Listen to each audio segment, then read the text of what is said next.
Hi there, this is Suzanne. Thank you so much for tuning in and welcome to the Numerology and Astrology for July 12th, 2020. If you add all those numbers together, you get the number 14. And if you add the 1 and the 4 together, you get the number 5. So, I sometimes split the numbers, sometimes I don't. Today I feel like splitting the numbers a little bit. So if you take the 1, which is the individual, and you stand up for yourself, but you do it in a number 4 way, which is neutral and peaceful and kind and harmonious, you end up with a grounded, stable response rather than a knee-jerk reaction response. The number 5 is the number of grounding, and it's the number of the physical body and taking care of your health and your well-being. And especially right now, we have to really pay attention to what we're doing and the impact that has not just on ourselves but on others. And I mean other lives and things like that too.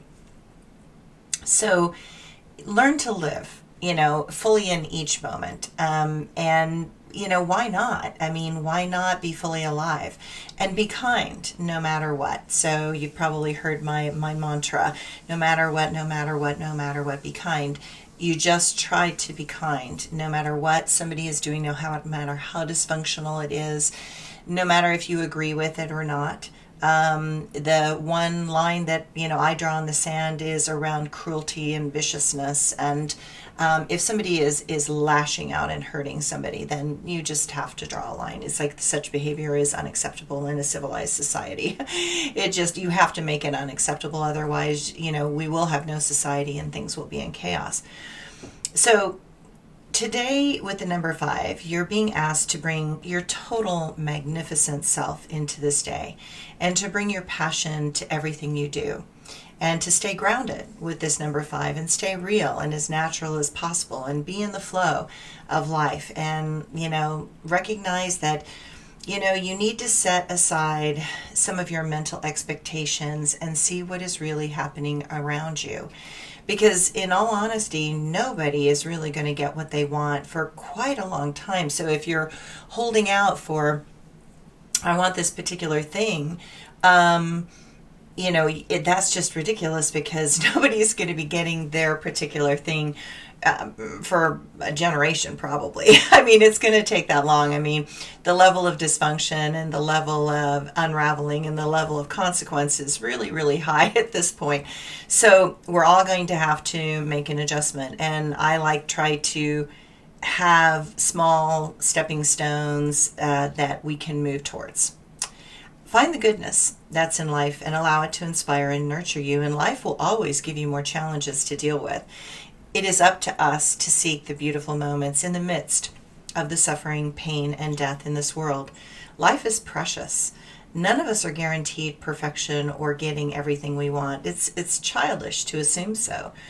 Growing up means that you have to look at the truth and make the best judgment call that you can, one that helps you and others survive, and one that allows for steady progress forward, even in such difficult times. Okay, the astrology for today. Whew, thank goodness that Mercury retrograde is ending.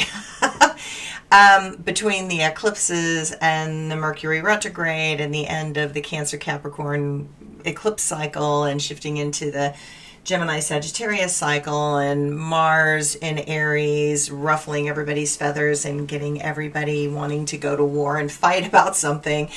Then with the Mercury retrograde in the middle of it, with all the other retrogrades that have been happening, it's just been a lot. And, for me, it's been a rough one, mainly because I've been having computer problems, which is classic for a Mercury retrograde. And because I was born with a moon in Gemini, so the Mercury retrograde in Gemini totally impacted me. And so my computer was doing really weird things. So I apologize for the people that were looking for things and couldn't find things. And, they were looking for their daily blog coming in on the email and it wasn't really showing up. And it's because my computer was just buckling. It was buckling.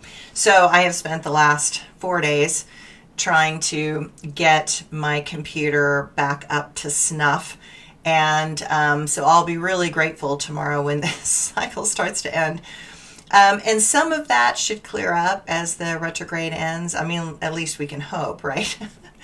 The moon pushes for a more assertive, the moon is going to push for more assertive action from all the states and the officials because it's in Aries.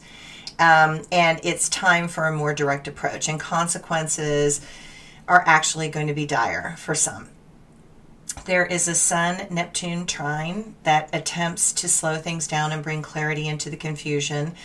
I kind of want to say good luck with that, but I love the fact that the Sun-Neptune trine tries to put a brake on a little bit. Problem is that we're kind of careening out of control around a curve, and hitting the brakes might just be the thing that'll flip you off, but yeah, you never know. Some forward motions will start, but know that things may feel a bit like a washing machine if they haven't already. You may feel as if things are churned up and your mental clarity is a bit confusing. Perhaps we can find new ways to be supportive of others.